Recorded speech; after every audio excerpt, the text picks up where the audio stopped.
Nehemiah chapter 1. These are the memoirs of Nehemiah son of Hakaliah.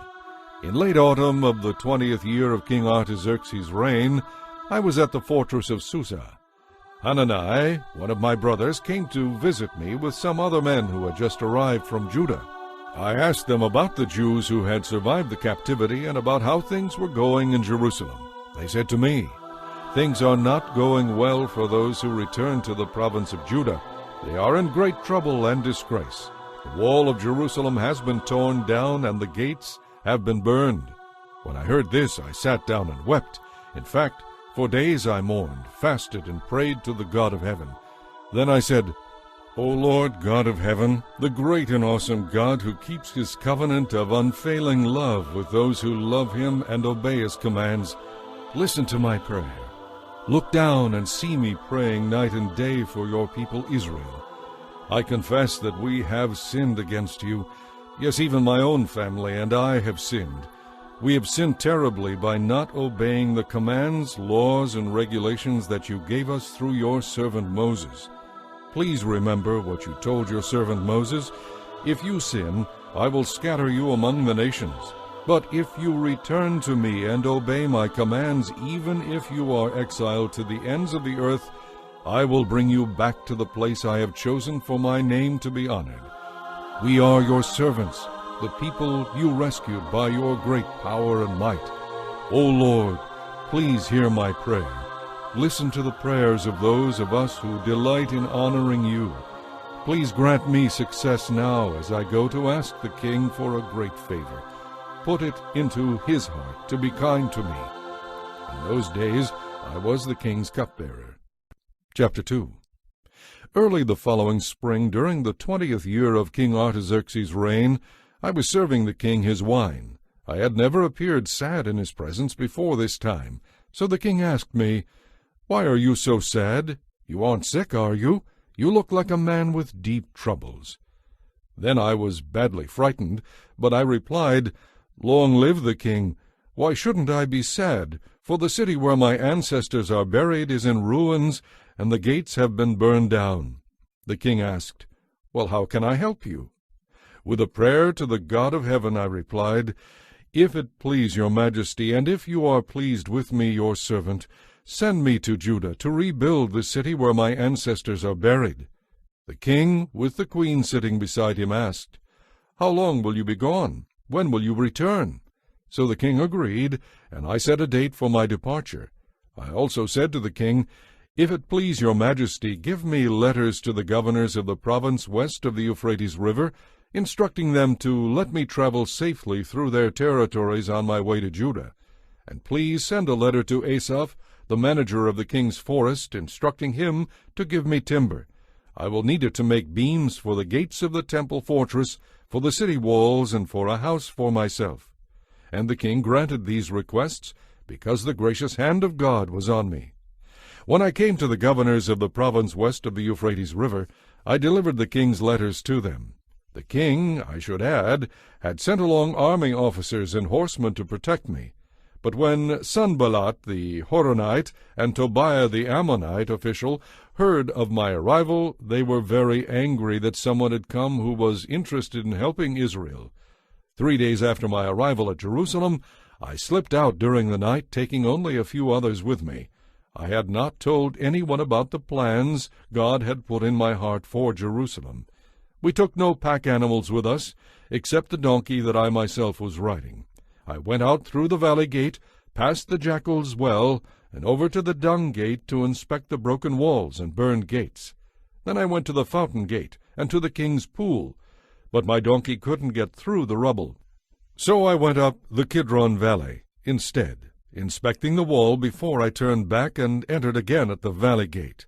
The city officials did not know I had been out there or what I was doing, for I had not yet said anything to anyone about my plans. I had not yet spoken to the religious and political leaders, the officials, or anyone else in the administration. But now I said to them, "You know full well the tragedy of our city. It lies in ruins, and its gates are burned. Let us rebuild the wall of Jerusalem and rid ourselves of this disgrace." Then I told them about how the gracious hand of God had been on me, and about my conversation with the king. They replied at once, "Good, let's rebuild the wall." So they began the good work. But when Sanballat, Tobiah, and Geshem the Arab heard of our plan, they scoffed contemptuously. "What are you doing, rebelling against the king like this?" they asked. But I replied, "The God of heaven will help us succeed. We, his servants, will start rebuilding this wall. But you have no stake or claim in Jerusalem." Chapter 3. Then Eliashib the high priest and the other priests started to rebuild at the sheep gate. They dedicated it and set up its doors, building the wall as far as the Tower of the 100, which they dedicated, and the Tower of Hananel. People from the city of Jericho worked next to them, and beyond them was Zechar son of Imri. The fish gate was built by the sons of Hassenaah. They did the whole thing, laid the beams, hung the doors, and put the bolts and bars in place. Meremoth, son of Uriah, and grandson of Hakkoz, repaired the next section of wall. Beside him were Meshullam, son of Berechiah, and grandson of Meshezabel, and then Zadok, son of Baana. Next were the people from Tekoa, though their leaders refused to help. The old city gate was repaired by Joiada, son of Paseah, and Meshullam, son of Besodeiah. They laid the beams, set up the doors, and installed the bolts and bars. Next to them were Melatiah from Gibeon, Jadon from Meronoth, and people from Gibeon and Mizpah, the headquarters of the governor of the province west of the Euphrates River. Next was Uzziel, son of Harhaiah, a goldsmith by trade, who also worked on the wall. Beyond him was Hananiah, a manufacturer of perfumes. They left out a section of Jerusalem as far as the broad wall. Rephaiah, son of Hur, the leader of half the district of Jerusalem, was next to them on the wall. Next, Jedaiah, son of Harumath, repaired the wall beside his own house, and next to him was Hattush, son of Hashabaniah. Then came Malchijah, son of Harim, and Hashub, son of Pahath-Moab, who repaired the Tower of the Ovens, in addition to another section of the wall. Shallum, son of Halohesh, and his daughters repaired the next section. He was the leader of the other half of the district of Jerusalem. The people from Zanoah, led by Hanun, rebuilt the valley gate, hung its doors, and installed the bolts and bars. They also repaired the 1,500 feet of wall to the dung gate. The dung gate was repaired by Malchijah, son of Rechab, the leader of the Beth Hakerem district. After rebuilding it, he hung the doors and installed the bolts and bars. Shallum, son of Kol-Hoseh, the leader of the Mizpah district, repaired the fountain gate. He rebuilt it, roofed it, hung its doors, and installed its bolts and bars. Then he repaired the wall of the pool of Siloam, near the king's garden, and he rebuilt the wall as far as the stairs that descend from the city of David. Next to him was Nehemiah, son of Azbuk, the leader of half the district of Beth-zur. He rebuilt the wall to a place opposite the royal cemetery, as far as the water reservoir and the house of the warriors. Next was a group of Levites working under the supervision of Rehum, son of Bani. Then came Hashabiah, the leader of half the district of Keilah, who supervised the building of the wall on behalf of his own district. Next down the line were his countrymen, led by Binnui, son of Henadad, the leader of the other half of the district of Keilah. Next to them, Ezer, son of Jeshua, the leader of Mizpah, repaired another section of wall opposite the armory by the buttress. Next to him was Baruch, son of Zabai, who repaired an additional section from the buttress to the door of the home of Eliashib the high priest. Meremoth, son of Uriah, and grandson of Hakkoz, rebuilt another section of the wall extending from a point opposite the door of Eliashib's house to the side of the house. Then came the priests from the surrounding region. After them, Benjamin, Hashub, and Azariah, son of Maaseiah, and grandson of Ananiah, repaired the sections next to their own houses. Next was Binnui, son of Henadad, who rebuilt another section of the wall from Azariah's house to the buttress and the corner. Palal, son of Uzai, carried on the work from a point opposite the buttress and the corner to the upper tower that projects from the king's house beside the court of the guard. Next to him were Pedaiah, son of Parosh, and the temple servants living on the hill of Ophel, who repaired the wall as far as the water gate toward the east and the projecting tower. Then came the people of Tekoa, who repaired another section opposite the great projecting tower and over to the wall of Ophel. The priests repaired the wall up the hill from the horse gate, each one doing the section immediately opposite his own house. Next, Zadok son of Immer also rebuilt the wall next to his own house, and beyond him was Shemaiah son of Shechaniah, the gatekeeper of the east gate. Next, Hananiah son of Shelemiah and Hanun the sixth son of Zalaph repaired another section, while Meshullam son of Berechiah rebuilt the wall next to his own house.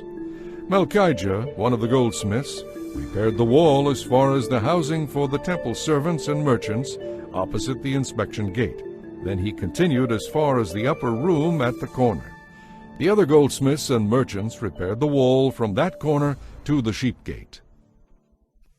Chapter 4. Sanballat was very angry when he learned that we were rebuilding the wall. He flew into a rage and mocked the Jews, saying in front of his friends and the Samaritan army officers, "What does this bunch of poor, feeble Jews think they are doing?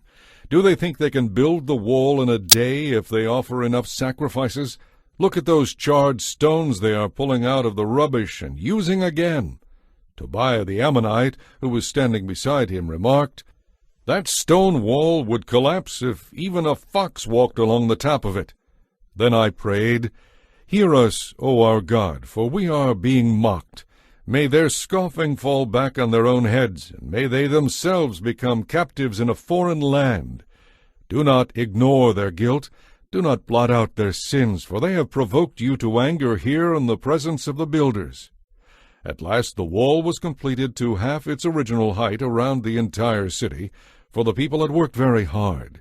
But when Sanballat and Tobiah and the Arabs, Ammonites, and Ashdodites heard that the work was going ahead, and that the gaps in the wall were being repaired, they became furious. They all made plans to come and fight against Jerusalem, and to bring about confusion there. But we prayed to our God, and guarded the city day and night to protect ourselves. Then the people of Judah began to complain that the workers were becoming tired. There was so much rubble to be moved that we could never get it done by ourselves. Meanwhile, our enemies were saying, "Before they know what's happening, we will swoop down on them and kill them and end their work." The Jews who lived near the enemy came and told us again and again, "They will come from all directions and attack us." So I placed armed guards behind the lowest parts of the wall in the exposed areas. I stationed the people to stand guard by families, armed with swords, spears, and bows. Then as I looked over the situation, I called together the leaders and the people and said to them, "Don't be afraid of the enemy. Remember the Lord, who is great and glorious, and fight for your friends, your families, and your homes." When our enemies heard that we knew of their plans and that God had frustrated them, we all returned to our work on the wall. But from then on, only half my men worked, while the other half stood guard with spears, shields, bows, and coats of mail. The officers stationed themselves behind the people of Judah who were building the wall. The common laborers carried on their work with one hand supporting their load and one hand holding a weapon. All the builders had a sword belted to their side. The trumpeters stayed with me to sound the alarm. Then I explained to the nobles and officials and all the people, "The work is very spread out, and we are widely separated from each other along the wall.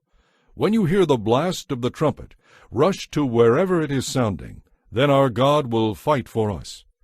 We worked early and late, from sunrise to sunset, and half the men were always on guard. I also told everyone living outside the walls to move into Jerusalem. That way they and their servants could go on guard duty at night as well as work during the day. During this time none of us, not I, nor my relatives, nor my servants, nor the guards who were with me, ever took off our clothes. We carried our weapons with us at all times, even when we went for water. Chapter 5. About this time some of the men and their wives raised a cry of protest against their fellow Jews. They were saying, "We have such large families. We need more money just so we can buy the food we need to survive." Others said, "We have mortgaged our fields, vineyards, and homes to get food during the famine." And others said, "We have already borrowed to the limit on our fields and vineyards to pay our taxes. We belong to the same family, and our children are just like theirs. Yet we must sell our children into slavery just to get enough money to live. We have already sold some of our daughters, and we are helpless to do anything about it, for our fields and vineyards are already mortgaged to others." When I heard their complaints, I was very angry. After thinking about the situation, I spoke out against these nobles and officials. I told them, "You are oppressing your own relatives by charging them interest when they borrow money." Then I called a public meeting to deal with the problem. At the meeting, I said to them, "The rest of us are doing all we can to redeem our Jewish relatives who have had to sell themselves to pagan foreigners. But you are selling them back into slavery again. How often must we redeem them?" And they had nothing to say in their defense. Then I pressed further. "What you are doing is not right. Should you not walk in the fear of our God in order to avoid being mocked by enemy nations? I myself, as well as my brothers and my workers, have been lending the people money and grain. But now let us stop this business of loans. You must restore their fields, vineyards, olive groves, and homes to them this very day. Repay the interest you charged on their money, grain, wine, and olive oil." Then they replied, "We will give back everything and demand nothing more from the people. We will do as you say." Then I called the priests and made the nobles and officials formally vow to do what they had promised. I shook out the fold of my robe and said, "If you fail to keep your promise, may God shake you from your homes and from your property." The whole assembly responded, "Amen," and they praised the Lord, and the people did as they had promised. I would like to mention that for the entire 12 years that I was governor of Judah, from the 20th until the 32nd year of the reign of King Artaxerxes, neither I nor my officials drew on our official food allowance. This was quite a contrast to the former governors, who had laid heavy burdens on the people, demanding a daily ration of food and wine, besides a pound of silver. Even their assistants took advantage of the people. But because of my fear of God, I did not act that way. I devoted myself to working on the wall and refused to acquire any land. And I required all my officials to spend time working on the wall. I asked for nothing, even though I regularly fed 150 Jewish officials at my table, besides all the visitors from other lands. The provisions required at my expense for each day were 1 ox, 6 fat sheep, and a large number of domestic fowl. And every 10 days we needed a large supply of all kinds of wine. Yet I refused to claim the governor's food allowance because the people were already having a difficult time. Remember, O my God, all that I have done for these people, and bless me for it. Chapter 6. When Sanballat, Tobiah, Geshem the Arab, and the rest of our enemies found out that I had finished rebuilding the wall and that no gaps remained, though we had not yet hung the doors and the gates, Sanballat and Geshem sent me a message asking me to meet them at one of the villages in the plain of Ono. But I realized they were plotting to harm me, so I replied by sending this message to them. "I am doing a great work. I cannot stop to come and meet with you." 4 times they sent the same message, and each time I gave the same reply. The 5th time Sanballat's servant came with an open letter in his hand, and this is what it said. "Geshem tells me that everywhere he goes he hears that you and the Jews are planning to rebel, and that is why you are building the wall. According to his reports, you plan to be their king. He also reports that you have appointed prophets to prophesy about you in Jerusalem, saying, 'Look, there is a king in Judah.' You can be very sure that this report will get back to the king, so I suggest that you come and talk it over with me." My reply was, "You know you are lying. There is no truth in any part of your story." They were just trying to intimidate us, imagining that they could break our resolve and stop the work, so I prayed for strength to continue the work. Later I went to visit Shemaiah, son of Delaiah, and grandson of Mehetabel, who was confined to his home. He said, "Let us meet together inside the temple of God and bolt the doors shut. Your enemies are coming to kill you tonight." But I replied, "Should someone in my position run away from danger? Should someone in my position enter the temple to save his life? No, I won't do it." I realized that God had not spoken to him, but that he had uttered this prophecy against me because Tobiah and Sanballat had hired him. They were hoping to intimidate me and make me sin by following his suggestion. Then they would be able to accuse and discredit me. Remember, O my God, all the evil things that Tobiah and Sanballat have done, and remember Noadiah the prophet, and all the prophets like her who have tried to intimidate me. So on October 2nd, the wall was finally finished, just 52 days after we had begun. When our enemies and the surrounding nations heard about it, they were frightened and humiliated. They realized that this work had been done with the help of our God. During those 52 days, many letters went back and forth between Tobiah and the officials of Judah. For many in Judah had sworn allegiance to him, because his father-in-law was Shechaniah, son of Era, and because his son Jehohanan was married to the daughter of Meshullam, son of Berechiah. They kept telling me what a wonderful man Tobiah was, and then they told him everything I said. And Tobiah sent many threatening letters to intimidate me. Chapter 7. After the wall was finished, and I had hung the doors in the gates, the gatekeepers, singers, and Levites were appointed. I gave the responsibility of governing Jerusalem to my brother Hanani, along with Hananiah, the commander of the fortress, for he was a faithful man who feared God more than most. I said to them, "Do not leave the gates open during the hottest part of the day, and while the gatekeepers are still on duty, have them shut and bar the doors. Appoint the residents of Jerusalem to act as guards, everyone on a regular watch. Some will serve at their regular posts, and some in front of their own homes." At that time the city was large and spacious, but the population was small, and only a few houses were scattered throughout the city. So my God gave me the idea to call together all the leaders of the city, along with the ordinary citizens, for registration. I had found the genealogical record of those who had first returned to Judah. This is what was written there. Here is the list of the Jewish exiles of the provinces who returned from their captivity to Jerusalem and to the other towns of Judah. They had been deported to Babylon by King Nebuchadnezzar. Their leaders were Zerubbabel, Jeshua, Nehemiah, Seraiah, Reelaiah, Nehemani, Mordecai, Bilshan, Mispar, Bigvai, Rehum, and Baanah. This is the number of men of Israel who returned from exile. The family of Parosh, 2,172. The family of Shephatiah, 372. The family of Era, 652. The family of Pahath-Moab, descendants of Jeshua and Joab, 2,818. The family of Elam, 1,254. The family of Zetu, 845. The family of Zakai, 760. The family of Bani, 648. The family of Bebai, 628. The family of Azgad, 2,322. The family of Adonikam, 667. The family of Bigvai, 2,067. The family of Adin, 655. The family of Ater, descendants of Hezekiah, 98.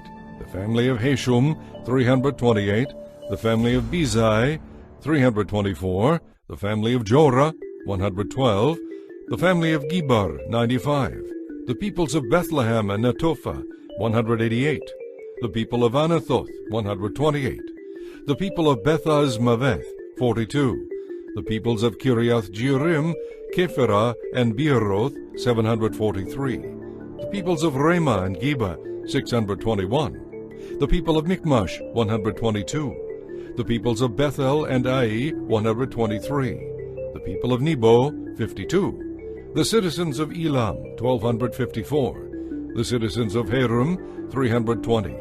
The citizens of Jericho, 345.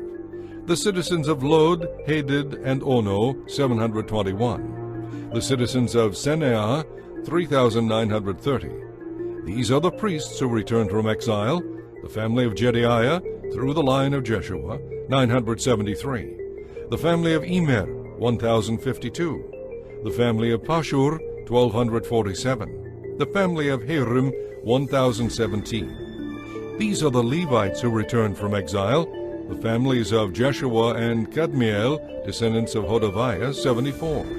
The singers of the family of Asaph, 148. the gatekeepers of the families of Shalom, Ater, Talmon, Akub, Hatata, and Shobai, 138. The descendants of the following temple servants returned from exile: Zaicha, Hasufa, Tabeoth, Kiros, Sayacha, Pedon, Lebana, Hagaba, Shalmai, Hanan, Gidel, Gehar, Reaiah, Rezin, Nikoda, Gezam, Uza, Pasea, Pesai, Meonim, Nephusim, Bakbuk, Hakufa, Harhur, Bazluth, Mahida, Harsha, Barkos, Sisera, Tema, Neziah, and Hatifa.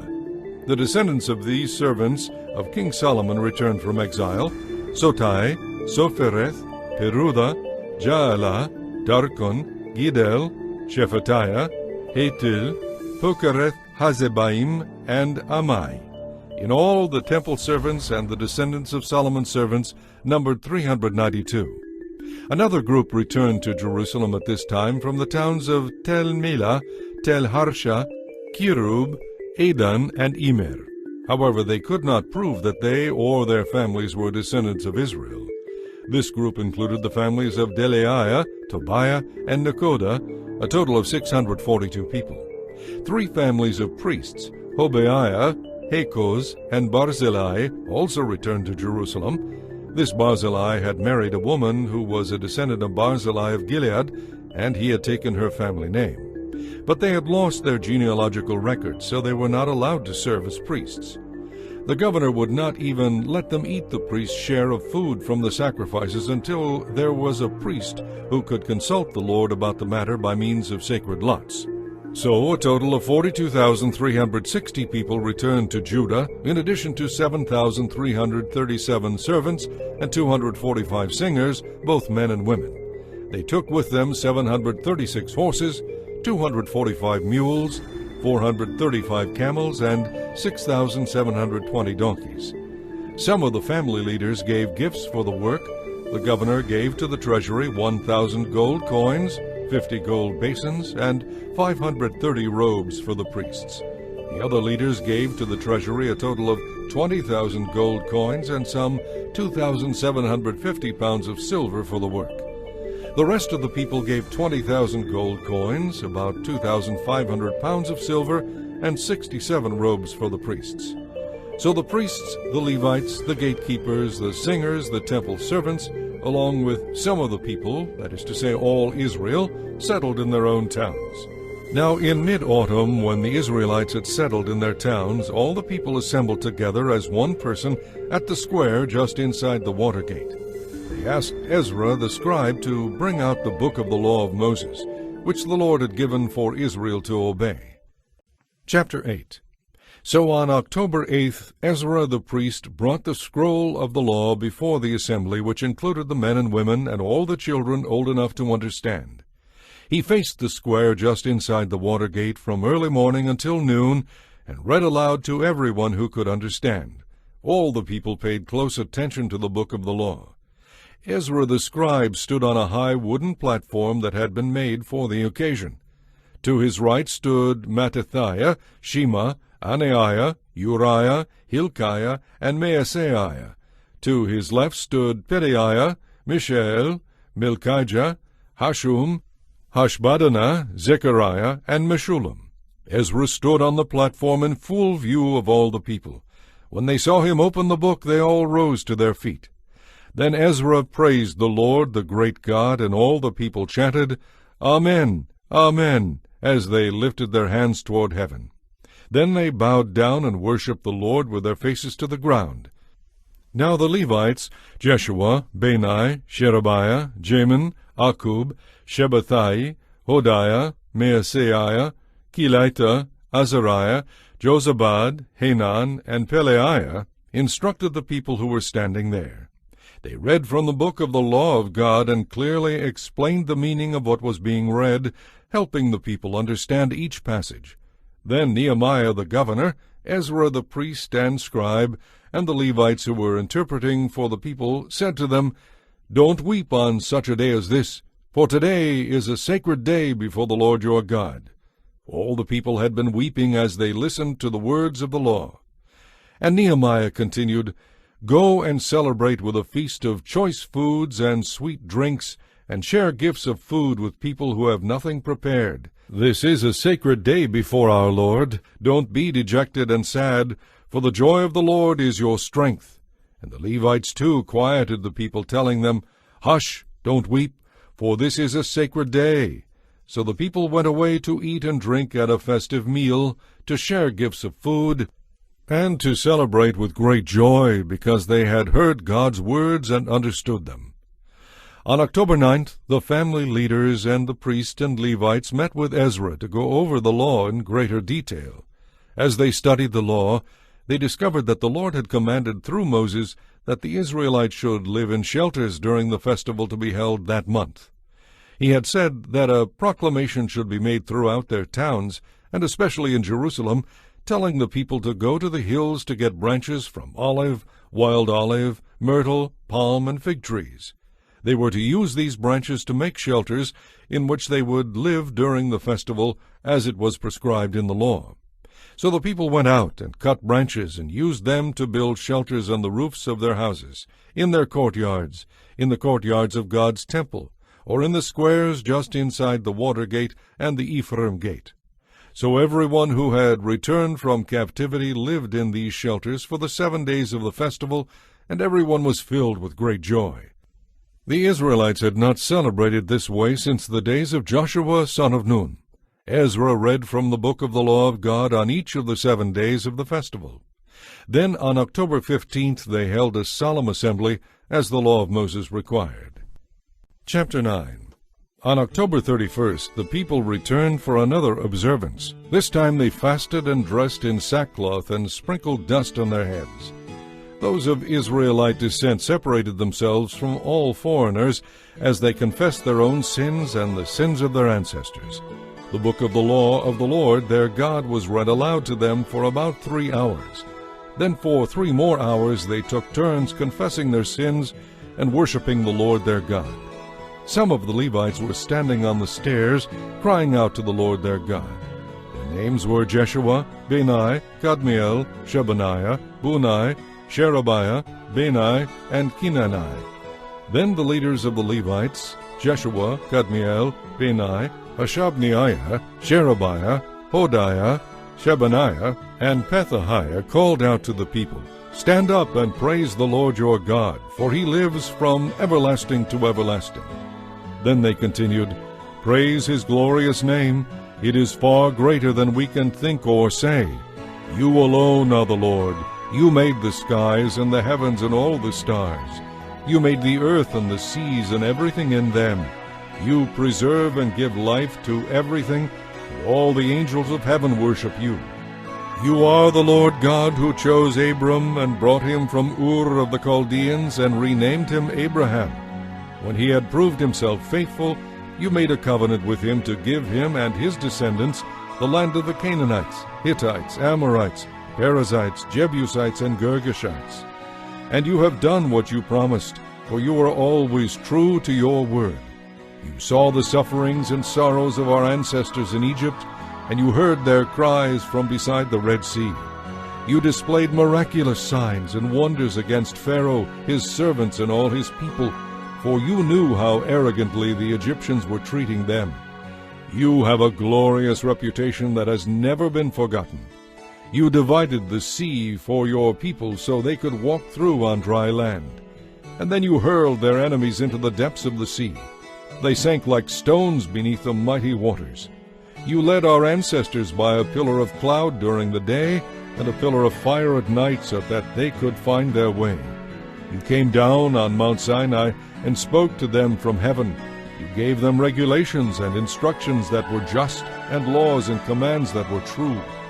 You instructed them concerning the laws of your holy Sabbath, and you commanded them, through Moses your servant, to obey all your commands, laws, and instructions.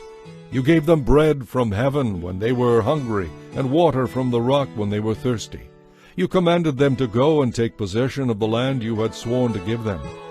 But our ancestors were a proud and stubborn lot, and they refused to obey your commands. They refused to listen and did not remember the miracles you had done for them. Instead, they rebelled and appointed a leader to take them back to their slavery in Egypt. But you are a God of forgiveness, gracious and merciful, slow to become angry, and full of unfailing love and mercy. You did not abandon them, even though they made an idol shaped like a calf, and said, "This is your God who brought you out of Egypt." They sinned and committed terrible blasphemies. But in your great mercy, you did not abandon them to die in the wilderness. The pillar of cloud still led them forward by day, and the pillar of fire showed them the way through the night. You sent your good Spirit to instruct them, and you did not stop giving them bread from heaven or water for their thirst.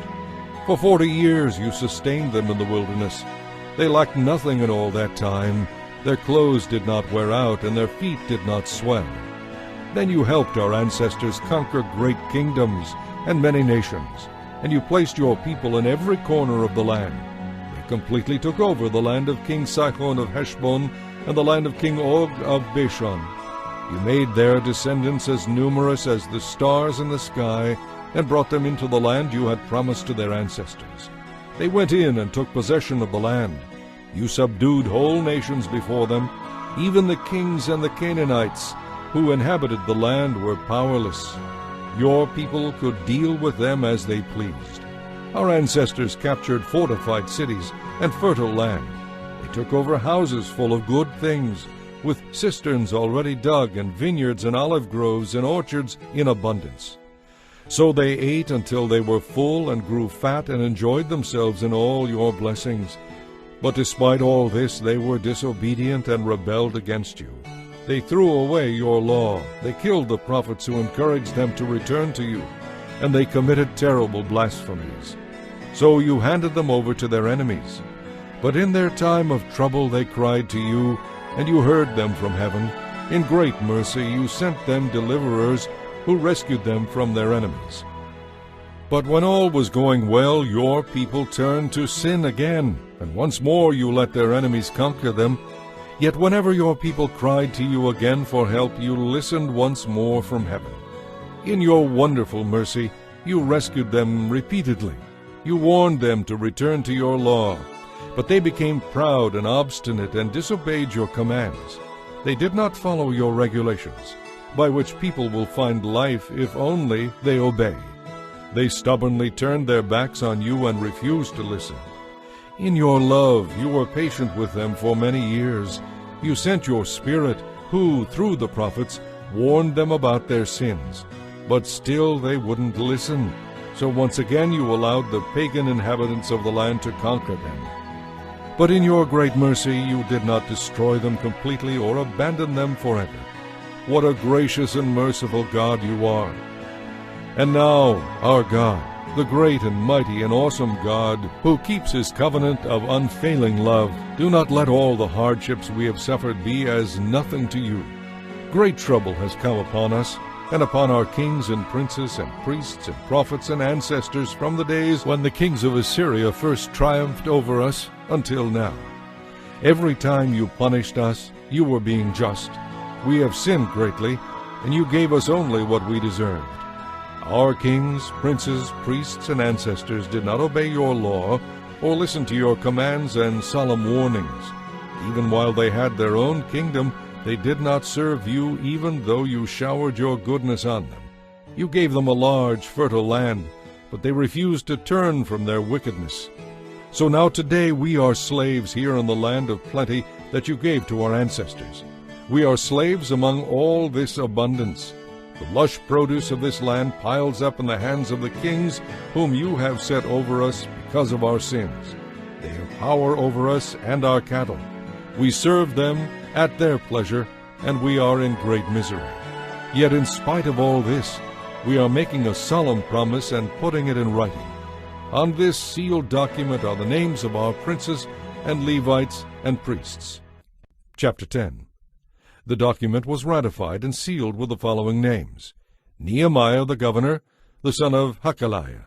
The priests who signed were Zedekiah, Seraiah, Azariah, Jeremiah, Pashur, Amariah, Malchijah, Hattush, Shebaniah, Maluch, Harim, Meremoth, Obadiah, Daniel, Ginnethon, Baruch, Meshullam, Abijah, Mijamin, Maaziah, Bilgai, and Shemaiah. These were the priests.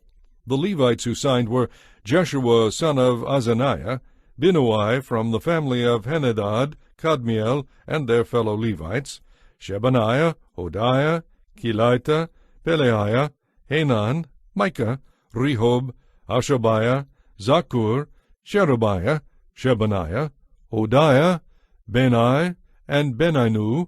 The leaders who signed were Perosh, Pahath-Moab, Elam, Zatu, Benai, Bunai, Azgad, Bibai, Adonijah, Bigvai, Aden, Ater, Hezekiah, Azur, Hodiah, Hashum, Bizai, Harif, Anathoth, Nebai, Magpiash, Meshullam, Ezir, Meshezabel, Zadok, Jaddua, Pelatiah, Hanan, Anaiah, Hoshea, Hananiah, Hashub, Halohesh, Pilha, Shobek, Rehum, Hashabna, Maaseiah, Ahiah, Hanan, Anan, Maluch, Hiram, and Baanah.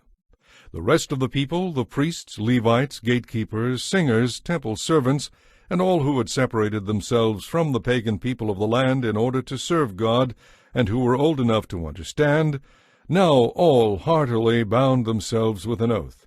They vowed to accept the curse of God if they failed to obey the law of God as issued by his servant Moses. They solemnly promised to carefully follow all the commands, laws, and regulations of the Lord their Lord.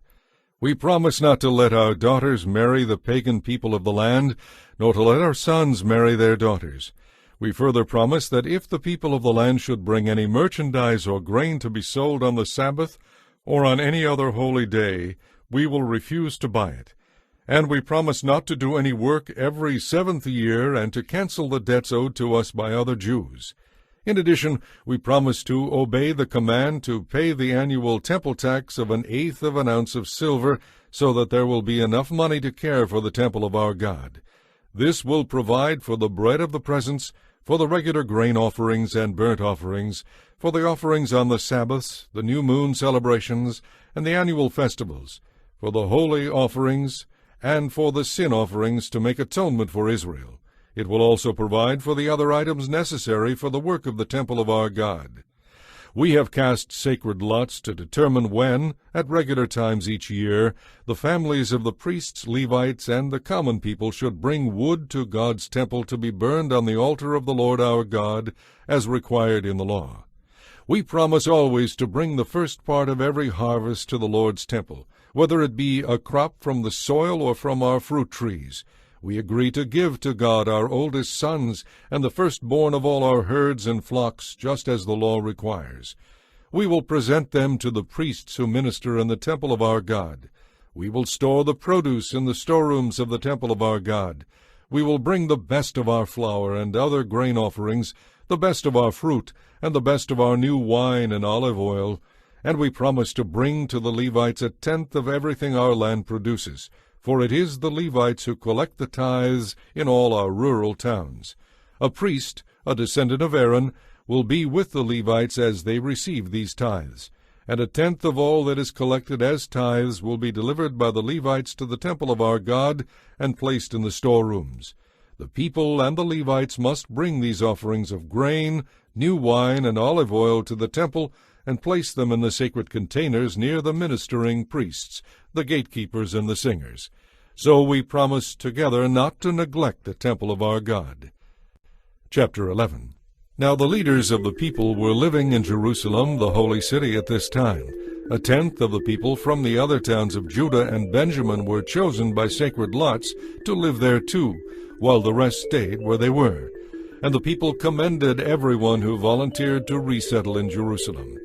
Here is a list of the names of the provincial officials who came to Jerusalem. Most of the people, priests, Levites, temple servants, and descendants of Solomon's servants, continued to live in their own homes in the various towns of Judah.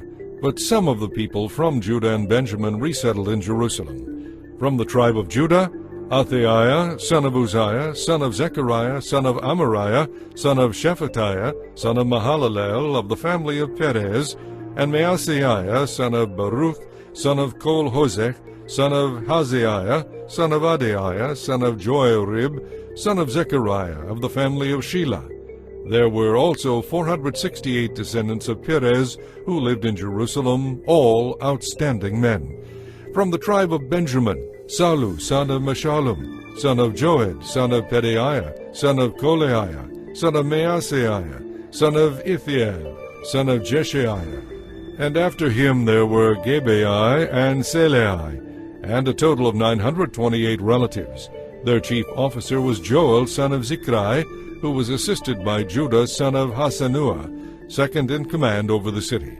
From the priests, Jedaiah, son of Joarib, Jachin, and Seraiah, son of Hilkiah, son of Meshullam, son of Zadok, son of Meraioth, son of Ahitub, the supervisor of the temple of God, together with 822 of their associates who worked at the temple. Also there was Adaiah, son of Jeroham, son of Pelaliah, son of Amzai, son of Zechariah, son of Pashur, son of Malchijah, and 242 of his associates who were heads of their families. There were also Amashai, son of Azarel, son of Azai, son of Meshillamoth, son of Immer, and 128 of his outstanding associates. Their chief officer was Zabdiel, son of Hagadolim. From the Levites, Shemaiah, son of Hashub, son of Azrakam, son of Hashabiah, son of Bunai, Shabbathai, and Jozabad, who were in charge of the work outside the temple of God. Mattaniah, son of Micah, son of Zabdi, a descendant of Asaph, who opened the thanksgiving services with prayer, Bakbukiah, who was Mattaniah's assistant, and Abda, son of Shammua, son of Galal, son of Jeduthun. In all there were 284 Levites in the holy city. From the gatekeepers, Akub, Talmon, and 172 of their associates who guarded the gates. The other priests, Levites, and the rest of the Israelites lived wherever their family inheritance was located in any of the towns of Judah. However, the temple servants, whose leaders were Zichah and Gishpa, all lived on the hill of Ophel. The chief officer of the Levites in Jerusalem was Uzai, son of Bani, son of Hashabiah, son of Mattaniah, son of Micah, a descendant of Asaph, whose family served as singers at God's temple. They were under royal orders which determined their daily activities. Pethahiah, son of Meshizabel, a descendant of Zerah, son of Judah, was the king's agent in all matters of public administration. Some of the people of Judah lived in Kiriath Arba with its villages, Dibon with its villages, and Jekabzeel with its villages. They also lived in Jeshua, Moladah, Beth-Pelet, Hazar Shual, Beersheba with its villages, Ziklag and Mekonah with its villages. They were also in En-Rimmon, Zorah, Jarmuth, Zanoah, and Adullam with their villages. They were also in Lachish and its nearby fields, and Azekah with its surrounding villages. So the people of Judah were living all the way from Beersheba to the valley of Hinnom. Some of the people of Benjamin lived at Geba, Michmash, Aijah, and Bethel with its surrounding villages. They were also in Anathoth, Nob, Ananiah, Hazor, Ramah, Gittaim, Hadid, Zeboim, Nebalat, Lod, Ono, and the valley of craftsmen. Some of the Levites who lived in Judah were sent to live with the tribe of Benjamin. Chapter 12. Here is the list of the priests and Levites who had returned with Zerubbabel son of Shealtiel and Jeshua the high priest: Seraiah, Jeremiah, Ezra, Amariah, Meluch, Hattush, Shechaniah, Harim, Meremoth, Iddo, Ginnethon, Abijah, Miniamin, Moadiah, Bilgah, Shemaiah, Joarib, Jedaiah, Salu, Amok, Hilkiah, and Jedaiah. These were the leaders of the priests and their associates in the days of Jeshua. The Levites who had returned with them were Jeshua, Binnui, Kadmiel, Serabiah, Judah, and Mattaniah, who, with his associates, was in charge of the songs of thanksgiving. Their associates, Bakbukiah and Unai, stood opposite them during the service. Jeshua the high priest was the father of Jehoiakim. Jehoiakim was the father of Eliashib. Eliashib was the father of Joiada. Joiada was the father of Johanan. Johanan was the father of Jaddua. Now when Joachim was high priest, the family leaders of the priests were as follows. Meraiah was leader of the family of Seraiah. Hananiah was leader of the family of Jeremiah. Meshullam was leader of the family of Ezra. Jehohanan was leader of the family of Amariah. Jonathan was the leader of the family of Maluk. Joseph was leader of the family of Shechaniah. Adnah was leader of the family of Harim. Helkai was leader of the family of Meremoth. Zechariah was leader of the family of Edo. Meshullam was leader of the family of Ginnethon. Zichri was leader of the family of Abijah. There was also a leader of the family of Miniamin. Hiltai was leader of the family of Moadiah. Shammua was leader of the family of Bilgah. Jehonathan was leader of the family of Shemaiah. Mattanai was leader of the family of Joarib. Uzai was leader of the family of Jediah. Kalai was leader of the family of Salu. Eber was the leader of the family of Amok. Hashabiah was leader of the family of Hilkiah. Nathanael was leader of the family of Jediah. During the reign of Darius II of Persia, a list was compiled of the family leaders of the Levites and the priests in the days of the following high priests: Eliashib, Joiada, Johanan, and Jaddua. The heads of the Levite families were recorded in the book of history down to the days of Johanan, the grandson of Eliashib. These were the family leaders of the Levites: Hashabiah, Sherebiah, Jeshua, Binnui, Kadmiel, and other associates who stood opposite them during the ceremonies of praise and thanksgiving, one section responding to the other, just as commanded by David, the man of God. This included Mattaniah, Bakbukiah, and Obadiah. Meshullam, Talmon, and Akub were the gatekeepers in charge of the storerooms at the gates. These all served in the days of Joachim, son of Jeshua, son of Jehozadak, and in the days of Nehemiah the governor, and of Ezra the priest and scribe. During the dedication of the new wall of Jerusalem, the Levites throughout the land were asked to come to Jerusalem to assist in the ceremonies. They were to take part in the joyous occasion with their songs of thanksgiving and with the music of cymbals, lyres, and harps. The singers were brought together from Jerusalem and its surrounding villages and from the villages of the Netophathites. They also came from Beth Gilgal and the area of Geba and Asmaveth, for the singers had built their own villages around Jerusalem. The priests and Levites first dedicated themselves, then the people, the gates, and the wall. I led the leaders of Judah to the top of the wall and organized 2 large choirs to give thanks. One of the choirs proceeded southward along the top of the wall to the Dung Gate. Hoshea and half the leaders of Judah followed them, along with Azariah, Ezra, Meshullam, Judah, Benjamin, Shemaiah, Jeremiah, and some priests who played trumpets.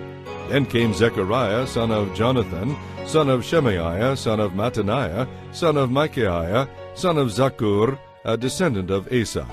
And finally came Zechariah's colleagues, Shemaiah, Azarel, Milalai, Gilalai, Mai, Nathanael, Judah, and Hanani. They used the musical instruments prescribed by David, the man of God. Ezra the scribe led this procession.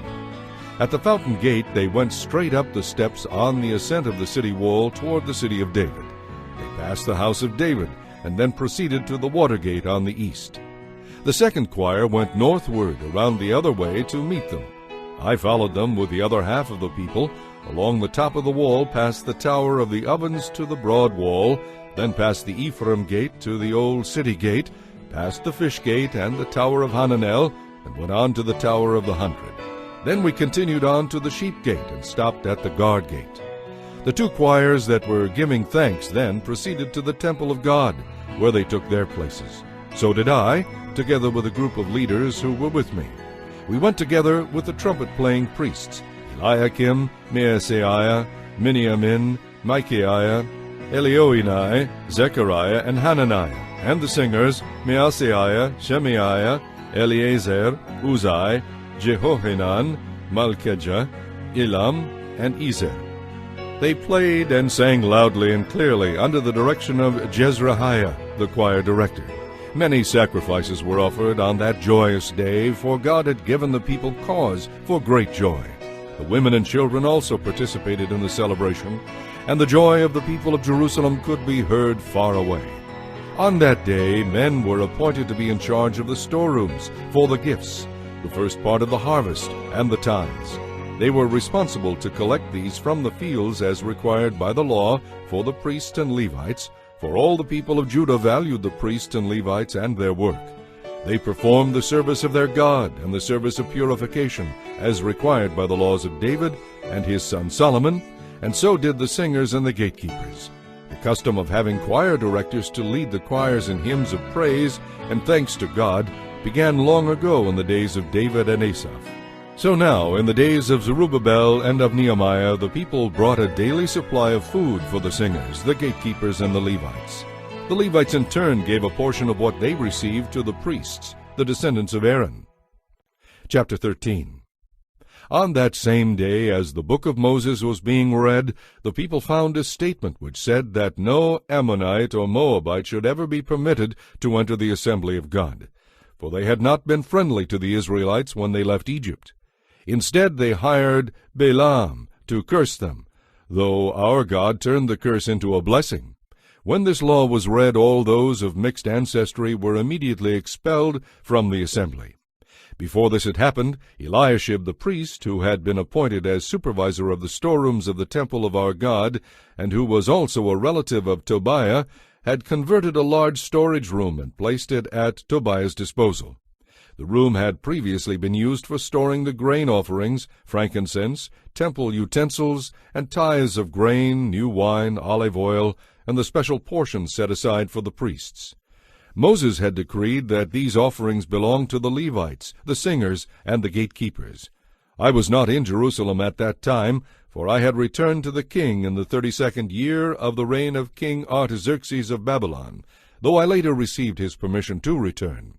When I arrived back in Jerusalem and learned the extent of this evil deed of Eliashib, that he had provided Tobiah with a room in the courtyards of the temple of God, I became very upset and threw all of Tobiah's belongings from the room. Then I demanded that the rooms be purified, and I brought back the utensils for God's temple, the grain offerings, and the frankincense. I also discovered that the Levites had not been given what was due them. So they and the singers who were to conduct the worship services had all returned to work their fields. I immediately confronted the leaders and demanded, "Why has the temple of God been neglected?" Then I called all the Levites back again and restored them to their proper duties. And once more all the people of Judah began bringing their tithes of grain, new wine, and olive oil to the temple storerooms. I put Shelemiah the priest, Zadok the scribe, and Pedaiah, one of the Levites, in charge of the storerooms. And I appointed Hanan son of Zakur and grandson of Mattaniah as their assistant. These men had an excellent reputation, and it was their job to make honest distributions to their fellow Levites. Remember this good deed, O my God, and do not forget all that I have faithfully done for the temple of my God.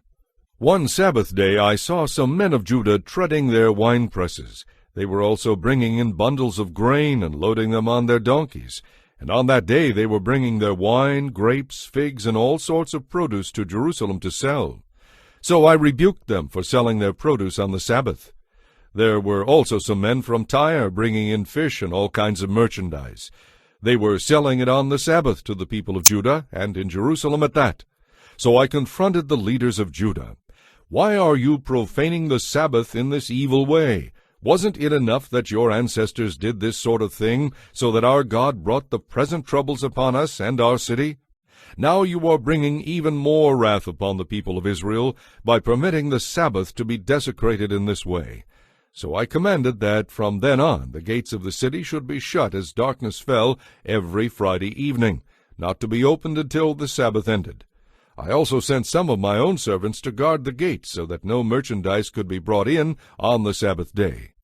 The merchants and tradesmen with a variety of wares camped outside Jerusalem once or twice, but I spoke sharply to them and said, "What are you doing out here camping around the wall? If you do this again, I will arrest you." And that was the last time they came on the Sabbath. Then I commanded the Levites to purify themselves and to guard the gates, in order to preserve the holiness of the Sabbath. Remember this good deed also, O my God, Have compassion on me according to your great and unfailing love." About the same time I realized that some of the men of Judah had married women from Ashdod, Ammon, and Moab. Even worse, half their children spoke in the language of Ashdod or some other people and could not speak the language of Judah at all. So I confronted them and called down curses on them. I beat some of them and pulled out their hair. I made them swear before God that they would not let their children intermarry with the pagan people of the land. "Wasn't this exactly what led King Solomon of Israel into sin?" I demanded. "There was no king from any nation who could compare to him, and God loved him and made him king over all Israel. But even he was led into sin by his foreign wives. How could you even think of committing this sinful deed and acting unfaithfully toward God by marrying foreign women?" One of the sons of Joiada, son of Eliashib the high priest, had married a daughter of Sanballat the Horonite, so I banished him from my presence. Remember them, O my God, for they have defiled the priesthood and the promises and vows of the priests and Levites. So I purged out everything foreign and assigned tasks to the priests and Levites, making certain that each knew his work. I also made sure that the supply of wood from the altar was brought at the proper times, and that the first part of the harvest was collected for the priests. Remember this in my favor, O my God.